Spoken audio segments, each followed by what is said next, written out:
You could do Park MGM Wednesday night, Aria Thursday night, Vidara Friday, Saturday if it's... I don't want to switch twice.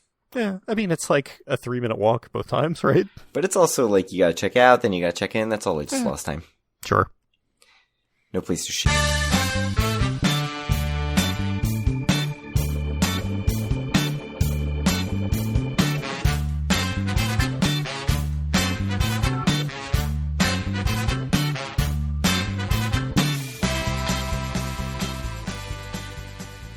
Howdy, it's Tuesday, March 28th, 2023, and this is episode 198 of Due for a Win, the Atlantic City and Casino Biz podcast. I'm Kyle Askin, joined as always by Craig Stone. What's good, Craig? 3 weeks from tomorrow, we will be in Las Vegas. That seems impossibly close. That's right. So that's something to look forward to. That is good. Just to give a little Vegas update, I still have absolutely no idea when or how I'm going home, but yeah, we'll figure it out. You could bike it. You could dust off the bike. I don't think that's happening. Yeah, I still don't know where I'm staying Friday or Saturday night. You don't know if you're staying Saturday night. Right. It's good. I have canceled my Crockford's room, so that has been done. It seemed like there was getting to be some consensus about moving towards City Center for everyone, and then just like nobody's booked anything. I mean, that's fine. Is it getting more expensive or cheaper? Or like I heard people were like, oh, it's cheaper now. And then I looked and it was way, way more expensive than when I booked. So I did not change anything. Friday and Saturday has gotten significantly more expensive. So anybody who's waiting, I think, is foolish. I'm balking a little bit at the prices. I mean, I sort of feel like I should just say screw everyone and use my win slots gems and go to win for Friday and Saturday, which I can now do. Yeah, that's fine. I mean, you should do it. Like, this is the reason you've been running this god-awful program on your phone for a year or whatever. More than that. But it feels a little bit dickish to be there on, especially Saturday night, when the group is smaller, and then just be like, screw you all, I'm going to be way up the strip at Wynn. Well, Andy's going to be there too, right? No, at Resorts World? He's at Waldorf Astoria now. He switched. Oh, he switched. So he switched to come back down, and then you'd be like, all right, now I'm going to North Strip. So like I would feel a little bit bad about that. Our friend Tommy has said that he will just book wherever I'm booked. Oh, I thought he was actually staying with you. He's just going to book in the same place. Yeah, he wants his own room, and so then Wynn would be like $600, so that seems like a lot. I mean, I would offer to just split that room, but... So you're complaining about everyone else not booking, but you also have not booked? Correct, yes. And you are directly influencing other people. Yes, exactly. But I can't handle the weight of that responsibility. Sheep of the group who need you to lead them, shepherd them to a hotel. They're fools if they think that my indecisive ass is going to be the one making the decision. Like a pretty bad decision, knowing you. So there was some talk of Park MGM. Sure, that's right next to Aria. I mean, like, it is. It's literally connected. It's like $500. It's more than $500 for Friday and Saturday, which I'm a little bit like, oof. Each or no, total? Total. That's expensive, but... New York would be cheaper. Yeah, but it's New York. I'd rather personally stay at Park MGM. It's possible I could get Friday or Saturday comps at New York and not at Park MGM, so I don't know. There's always Excalibur. That's true. Excalibur is not as cheap as it should be. Let's be honest. I can't get any nights comped at Excalibur, which is insane. What?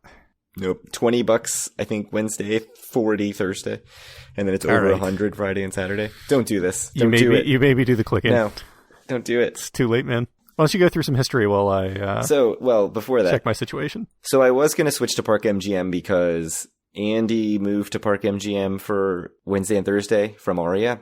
Mm-hmm. And so I was going to switch because it would have been cheaper. It would have been, I could have gotten one night comped through My Vegas. The next night would have been like $72 or something, which would have been a lot cheaper than Vidara. And then I was looking at the rooms and I was like, no, I'm going to do what I said I'm going to do and pay for the room I actually want to stay in, which is Vidara, which looks a lot nicer to me than the Park MGM rooms. So I'm doing that, sticking with it. This is significantly more expensive than what I booked. Yes, no, it's gone way up. So that is Vegas talk. 1898 in Atlantic City, the town that people actually care about, unlike this knockoff version over there in Vegas. We've already talked about the Steel Pier opening, which is pretty big. I mean, I don't know how you top that in 1898, but Atlantic City Hospital also opened from atlanticcare.org.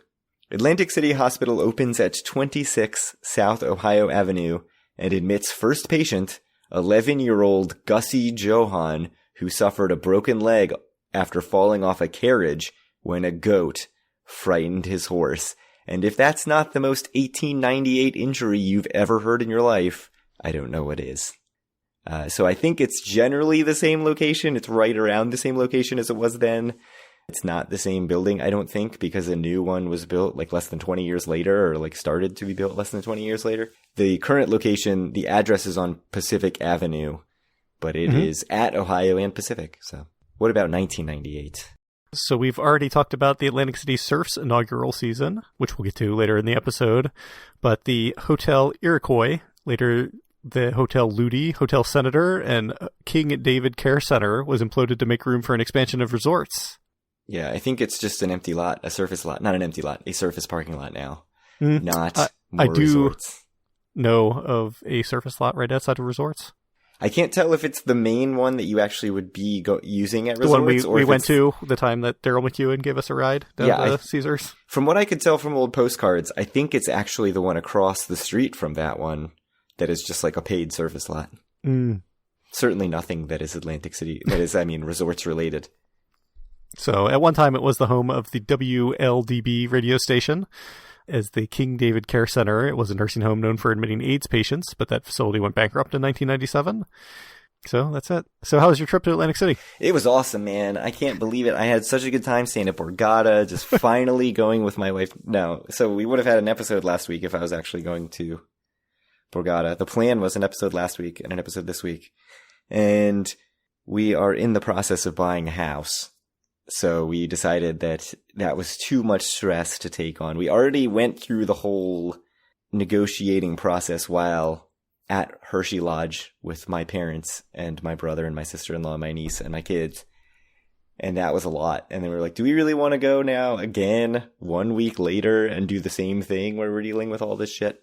And we decided no, we did not. And so we didn't go to Atlantic City. So yet again, this trip's just never happening, right? Like we've punted on this so many times. It's like a meme at this point. I think this is like to celebrate our 5th anniversary or something, and we've been married for like 35 years now. So, it does seem like it's just not going to happen. So you should probably just stop trying. Yeah, I think the next trip that I go with her is probably going to be like a family trip. I think it's going to be either like ocean with your family or something, or it's going to be Showboat Water Park, baby. I know we talked about it on the podcast, and I made work plans to be able to take off the second week of June, like June 9th or something, but you said there's no way you're going to be able to go then. So it's going to be... Did I say there's no way I would be able to go? I think that's what you told me. I would really like to be able to go. At least for a day. Yeah, that's what I thought too. Like I said, I have made plans at work already to take off June 9th because you proclaimed that you had to go that weekend. But last time I talked to you about it, you're like, it's just not happening, so... If you want to revise that, like you did last time, you said you weren't going to go to Atlantic City with me, though. That'd be great. That's a good point. As it gets closer, I'm willing to, like, shoehorn things in a little more. Just not if it's a trip with my wife. Right. Yeah, just so we're clear on what my priorities are. AC with Kyle, way up here at the ceiling. Yeah. You can't see my hands, but it's basically touching the ceiling. Trip with my wife down at the floor. Yeah, that'd be good. Maybe we could get some more people to go on the 9th and 10th or something if we do that. What sucks is that was the last weekend of the season that I could get Borgata comped. Uh-huh. And now I'm going to go to Vegas and stay in an MGM property. Ruin your comps. And I'll never get another Borgata comp ever again. So you could just gamble at MGM. Although it seems like there's going to be not much gambling happening on the Vegas trip from what I could tell. I will by people who aren't me and Taylor. Closing like 5 days before that. So my gambling budget is going to be small. And I'm not upset about that because when I think about all the stuff I want to do in Vegas, the gambling is like very low on the list, and the ideal day for me is sort of like doing a ton of other stuff and then, stopping at some slots here and there, sitting at a table game. Table game, yeah, right? For an sitting hour. Sitting at the video poker bar until 6 a.m. I will be doing the video poker bar.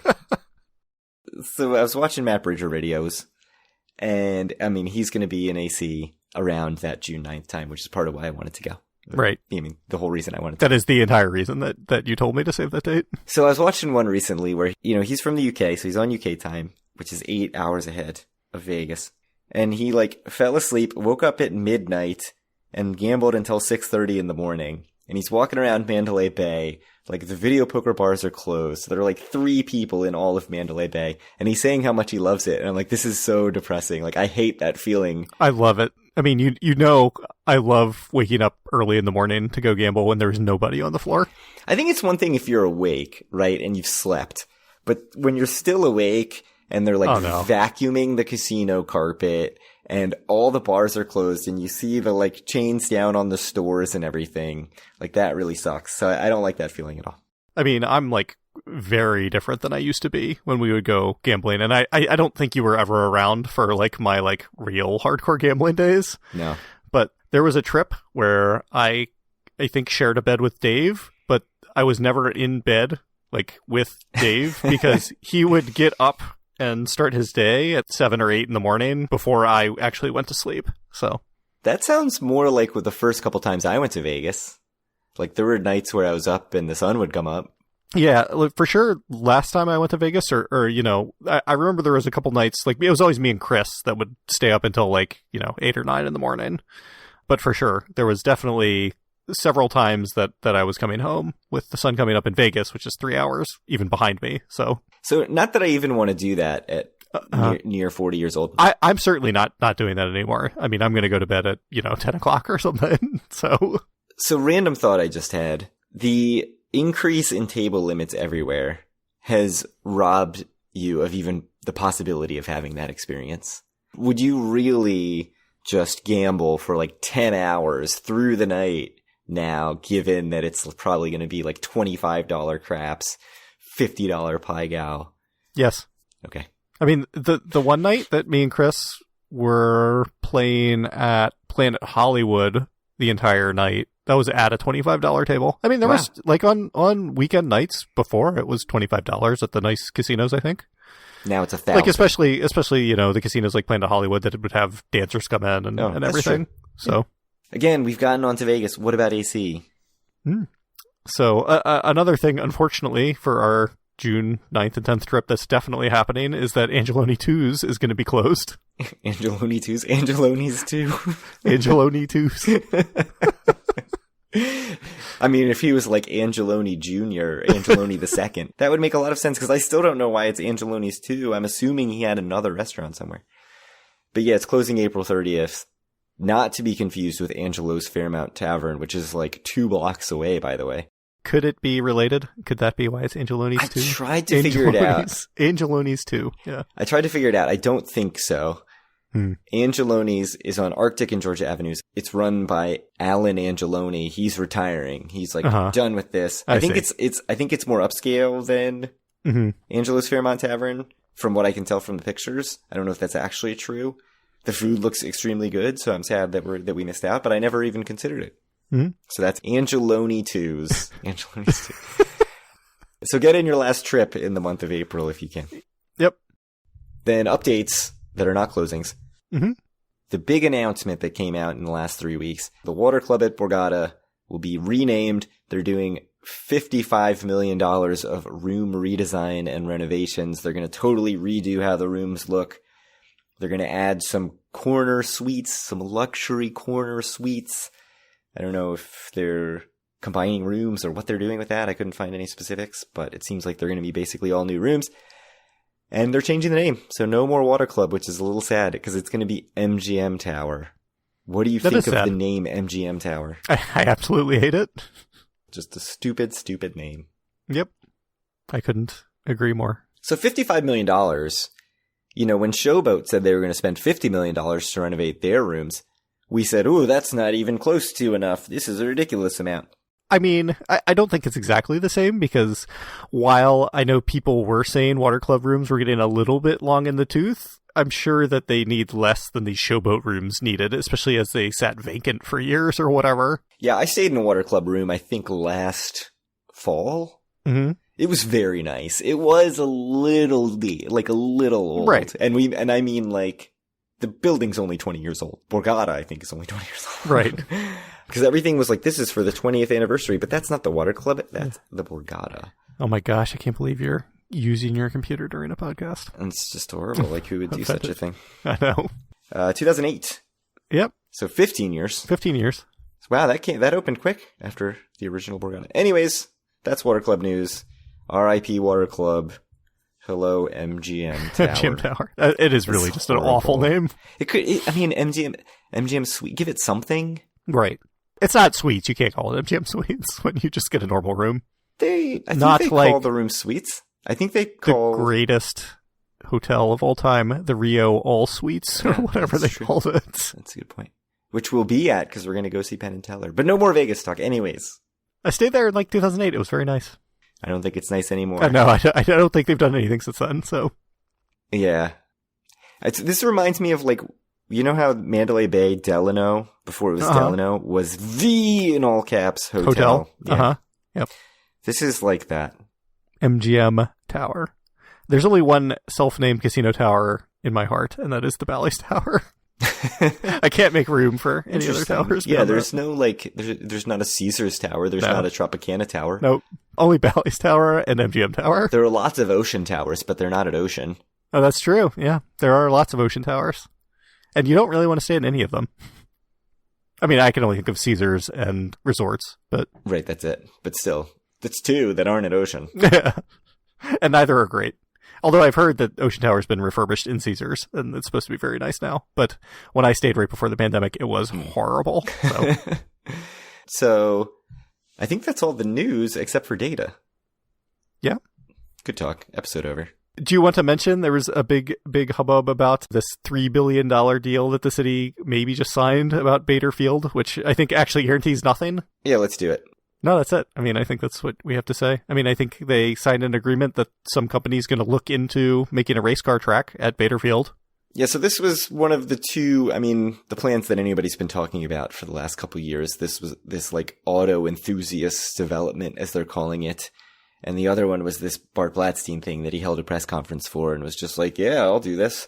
Mm-hmm. With no, neither of them had any city or state backing until now. So Mayor Marty Small has signed a memorandum of understanding saying they can look into the feasibility of this, right? Yeah, I think that's pretty much it. So they're saying it could be completed in about 5 years. And then they throw in, housing, retail, like every development plan has housing and retail. It doesn't come for years and years and years. National Stadium, I'm looking at you. It's supposed to have a rec center. Presumably they would get rid of Surf Stadium, aka the Sandcastle, and I just cannot abide. Yeah, I'm sure it's super nice now, just sitting out in the weather for 20 years with nothing going on. So every once in a while I come in and I see it, and I'm like, it looks like it just needs a little bit of touching up. Like the seats, it's not that old. Mm. And it looks like the colors, it's so nice and teal. But I saw a video actually where somebody goes inside. Let me tell you, the inside, not in good shape. You'll be shocked to know I'm very surprised. Basically abandoned baseball stadium is not in good shape. Next time we go get ripped at Vagabonds, we can just sneak over and try to sneak in. Yeah, it's probably not that hard. Yeah, probably not. We got an email from Pat G. Mm-hmm. Legendary Pat G, who sent us 19 questions or however many it was for the last mailbag episode. Yeah. I don't think it was actually 19. But he only has a few this time. Some of them we've already talked about on the podcast. So, number one, he pointed out that your audio quality was not very good in episode 195. It was not. Not episode 1, but not episode 2 through 194. I would like to point out he's not talking about last episode, 197. Which my audio quality was also awful. Yeah. He said, considering the deep levels of Patreon support, I expect top quality audio. Defend yourself.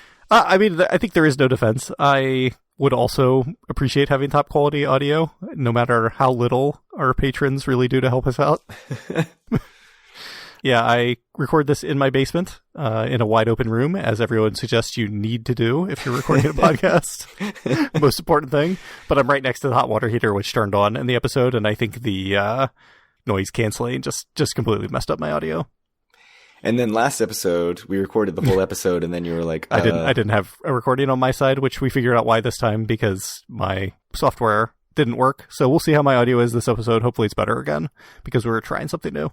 Yeah, it took us about 45 minutes before this episode to get actually started. No, but I do want to have decent audio. So I'm sorry, Patchy. I think your feedback is very appropriate. I mean, I feel like we generally have pretty good quality audio compared to other podcasts. I think so too. You'd be surprised. I listen to some podcasts that are, like orders of magnitude more popular than ours, and sometimes I'm just like, my breath is taken away by how bad the audio can be sometimes. But yeah, it wasn't good in episode 195. I'm sorry. It was my fault. Thank you for apologizing and taking ownership. Right. Blame our editor. He didn't do a good job that episode. What? Sir. All right. Pat has another question. He says, my wife mentioned the marijuana dispensary coming to Claridge. She was bummed thinking it will increase boardwalk problems. I said it shouldn't affect much. It's just giving people more options who are there to have fun. Boardwalk people won't source from Claridge. Any thoughts? I agree completely. I don't think it's going to change anything. I don't think there's going to be any more high people wandering around than there are already. Right. I mean, I think in terms of like causing problems, I think alcohol is also a much bigger problem than marijuana anyway. So I don't think it's going to be a big difference either. Yeah, I agree. I mean, and just in terms of societal problems in general, I think alcohol is probably a bigger problem than marijuana. So, and here we were stumping for drinking on the boardwalk. I mean, I'm still stumping for it. Yeah, but I think before you allow that, you should allow marijuana as well. But I know people have different opinions, which is fine. I don't have much else to add on that. He also said, I found Heyday Coffee during my late December trip. Really enjoyed that spot. Have you been there? Small but mighty. Have you been to Heyday Coffee? I have not, though I know you have many times, so I'll let you answer. I've only been once. Oh, really? You're not a coffee drinker anyway. I don't drink coffee. So it used to be where Cuzzy's Pizza is now. Where I also have not been. It was briefly the Iron Room, like the very small. Where I also have not been? Yeah. So that was Heyday, and I went with my brother. Did you go to both Iron Room locations? I don't think I was ever at the smaller one. The one on Tennessee? Not the one on Albany? I was at the one on Albany. Mm-hmm. I don't think I was ever at the one on Tennessee. I think that you sort of went and it was like Iron Room, but they just put you in Rhythm and Spirits. Okay. So it was like the Iron Room menu, but at Rhythm and Spirits. Anyways, so it is now on New York Avenue. We're talking about Heyday Coffee. It's on New York Avenue out past Irish Pub and the former Bure space. I have not been to the new one. But speaking of Bure, he made a note that he found the Cajun place nearby, Heyday meaning, and he was psyched for a summer visit there, but it seemed like it was permanently closed, which we talked about 2 episodes ago. It is permanently closed. It is becoming cardinal. So go back and listen to the entire episode 196 if you want to hear that discussion. What about this last item from his email? Would you like to read it, or... He says, it's been a long time since Kyle had that nice English lady Eleanor from Route 40 on. Can you bring her back, maybe with her mate? That would be Bill. Mm-hmm. The city has changed a lot since our previous interview. What do you think? I mean, I don't know why all the pressure has to be on me for this. Yeah. Because you were the only one on. I was I guess. Single-handedly raising a child. You're taking your due for a win. Industry-leading paternity leave. Yeah. Platinum package. Indeed. Paid for by our patrons. Yeah. Yeah, I reached out to Eleanor a bit ago and said I'll have her on if she keeps sending out her newsletter, which has been stop and start for a while. So I'd love to have them back on, independent of how active the site is or not. Maybe we need to make it happen. And, selfishly, I'd also like to figure out some way to make the site make sense for them, because I think it was a big benefit to the city when it was working, especially now that, Progressive AC is cutting back pretty significantly, or it frankly has been cutting back pretty significantly since we've started this podcast. So... yeah, I mean, it's been 129 episodes since she was on. We haven't really had any guests at all in a long time. We used to have guests like maybe every 10 episodes. No more. Was she the last guest that we had? It's possible. It is possible. We should have guests again. It's so much work, though. It's so hard to schedule. I mean, it's hard enough for us to schedule for just the two of us, so... yeah, I mean, every podcast has this conversation. But maybe once I'm in a house and I've got my little podcast, my soundproof podcast studio... not next to a water heater, I can finally make these things happen. No, I would love to have Bill and Eleanor on. I think it would be good. Agreed. So thanks for those questions, Patchy. You are a question-asking machine, and we really appreciate it. What about data? February data. It's almost the end of March, but we got it in just before the buzzer. We did it. Well, assuming this episode goes up before April, but we'll see. That's true. We have data from February. It was $215 million, up very slightly, up just over 1% from last year's data. I see now that our headings are wrong, but that's fine. We can fix that. Yes, they say it's 2022. Indeed. Borg, number 1. Shocking, truly shocking business. $57.5 million. Hard Rock, number 2 at $37.5 million. And then Ocean, number 3 at $26 million, which is pretty low for them, but looks like the next highest was Harrah's at $21 million, so they weren't in any real danger of being overtaken and deciding that bet. Yeah. What do you take away from this data? By the way, this does settle our bet about any casinos being under $10 million. There were none, unfortunately, so... Sad for you. Very sad. Give me my $5. Yeah. You're supposed to say you'll get your $5 when I get my Hard Rock meal. That's true. Which I think is like 5 or 6 years due now. Not Yep. quite. No, that's the link that we've been doing the podcast. It's probably like 4 years. I think it was 2018. Oh, we've been doing the podcast for 8 years, dude. No way. It's impossible. 2015. I don't know what to tell you. Yeah, not a whole lot jumps out to me. I mean, Ocean is down 11.5% year over year, which seems super weird. It seems like they were just very unlucky at the tables from what I could gather compared Is that what it others. said? You gathered the data, not me, so I didn't look at it. But Yeah, I mean, that's about it. that will happen from time to time. Golden Nugget was down almost 14%. That's because we clean them out, Yeah, sure. I sure did. despite our best attempts to keep them well into the green. Yeah. The black, I guess. It was another good month, and really, like, February 2022, I think, was a really good month, and so for this to be above that seems really good. It's surprising to me that the last 2 Februaries have been, like, noticeably better, and, like, really, historically, February is almost always better than January. Like, that seems a little weird to me, but maybe people are, like, not traveling after December because they just traveled a ton. People have a little bit of spending money again after, wasting all of their money at Christmas time, which is like On other I think people, a real it's the worst thing way to that win. people do, I think. Yeah, So, that's true. Yeah, I'm sure that's it. Like, you know, whose schedules travel in January? But there's like holidays in January. There's, long weekends and stuff. there's a long weekend in both months. Nope. No long weekends in February. Certainly no President's Day. Some places get like a full week off in February. Shit's crazy. Anyways, that's the data. Incredible content. Good talk. Absolutely the best. Yeah, it's a good month. It's a good month. Golden Nugget dead last. We talked about that. Yeah. As usual. I don't know. Nothing else really jumped out at me. It was just good start to the year again. So like last year, good start to the year. Yeah. This was a short episode, man. We spent more time trying to fix your audio than we did actually talking about stuff. We did. But we got there. Maybe. We'll see how it turns out, and we'll see if you have to put up the recording from your side again. Yeah. And I'll have to apologize again to Patchy. I want you to write a personal apology. I'll handwrite it. Too bad. We'll get Yeah, his just mail address, it. Yeah. and I'll mail it to him. Yeah. Did he order a shirt? We might already have his address. He probably did. Yeah, he sent a picture of him in his shirt to our Facebook group. So I have the shirts now.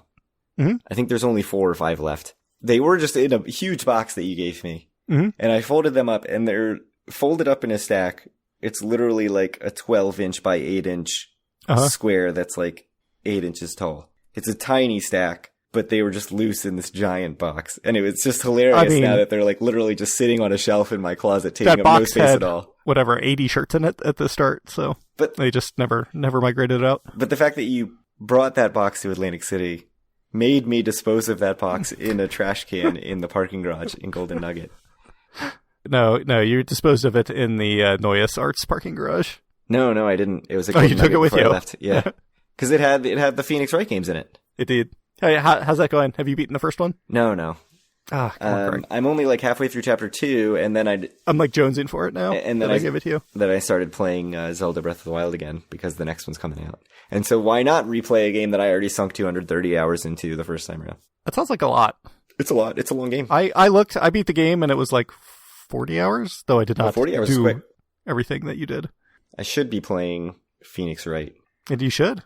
It's fun. It literally sat in a box in my basement for 10 years, and I did not think about it a single time until I gave it to you, and now I'm like, I really want to play this Phoenix Wright games. All right. Anyway, if you want to reach out to us or any of our other listeners, you can do so at our Facebook group, facebook.com/group/doforawin. Find all of our great content and buy one of Craig's 4 shirts at doforawin.com. Send Craig questions on Twitter at doforawin or me at Kyle Askin. And you can also send Craig questions via email to doforawin@gmail.com. Any last words, Craig? If you want a shirt, if you really need it to be a souvenir, I will wear the shirt while we record a podcast. Wow. And it will be like a game-worn shirt. And then I'll send it to you. No, if this is like the path you want to go down. This is like the cam girls who like send their panties out. Like you can buy their panties. I mean, it's your life. I don't really care, I guess. But... You can also buy my panties, my podcast worn panties. Yes, no, this is not this is our OnlyFans. Well, 2 for a win. Patreon did not work out. So we have gone into a very weird direction here. We came so close to 200 episodes, but now we've been canceled. Is next episode going to be all Vegas planning? What's the deal? It's going to be like 2 days before we go to Vegas. Yeah. We're going to drive some race cars. We're going to go see Penn and Teller. You, I hear, really want to go to 2 other shows. So we have to figure out how to fit those in. 2 other shows a day. Yeah. A day. You want to do like the shitty afternoon shows that no one goes to, and then you want to go to like a Cirque show, and then just like hang at a bar where cocktails are $25. I think that's your plan. Indeed. Yeah. I was looking up bars. I won't say that I have a spreadsheet because I definitely do. I was telling myself I wasn't going to do that this trip, and then I was like, fine, I'll do it because people were asking. Who? Andy and Paul. I think they were more asking in like a mocking way. Uh-huh. But I was looking up bars that I want to go to, and one of them's Nomad at Park MGM. Let me tell you when that place closes. This is a bar. 11 p.m. on weeknights, 1 a.m. on weekends. What kind of suburban-ass hours are those? That is like Vegas. Laurel Applebee's hours or something. That is ridiculous. Bars in College Park, Maryland, which close way too early, are open later than that. It's terrible. It's true. Can't stand it. This is not Vegas closing at 11 o'clock. You know who would never close that early is the bar at Times Square at New York, New York. That place sucked. You know what also you think is probably would think sucks that I'm definitely planning to go to? The amount of editing you're going to have to do of this? No, it's like 28 minutes long. The chocolate bar at New York, New York. I'm getting myself a Hershey Kiss signature martini. I had ice cream today. It was good. It's basically the same thing. As you know, that is the only dessert that I really like. Yeah. Green tea, matcha ice cream. Very good. It's better when it's in a huge size of your face ice cream sandwich at the ocean. When you can sit there eating it while also playing what's the video poker machine? Dream Card.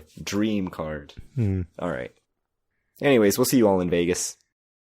Live episode? Live number 200 in Vegas?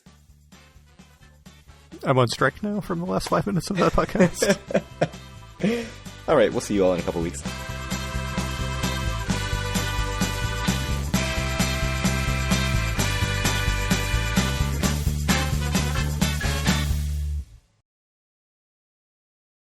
A 201 is technically our 200th anniversary of an episode, right? What? Think about it. What? That's not how that works. Our first anniversary of having an episode is episode 2. People like big round numbers, Kyle. 201. Come on.